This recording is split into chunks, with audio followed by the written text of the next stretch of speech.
Ассалаумалейкум, жұмысымды Subaru Crosstrek көлігінен бастаймын.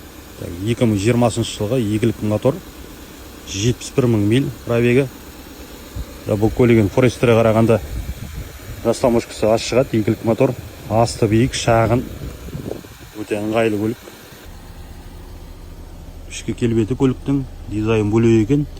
Бағасы 10.900 деп тұр, бастапқы баға. Таптаза, бәрі жақсы. Вин-код бойынша осы фардан болған удар. Айырбаг ешқандай ештен ашылмаған. Артқы салон келбеті, багажы таптаза, бәрі жақсы.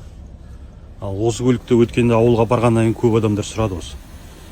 Қалай деген сияқты, бұл деген өте жақсы, ыңғайлы, жақсы көлік. Астарының бәрі таптаза міне. Моторы міне таптаза, ешқандай даттанған, шіріген жері жоқ. Қазақстанға дейін бағасын, растамошкасын бәрін жазып кететін болам. Дөңгелектер өзінікі, өндірістікі міне. Ауыстырып қажет етпейді. Осындай жағдайда керемет шағын асты биік көлігі. Тапсырыс беріңіздер, хабарласыңыздар.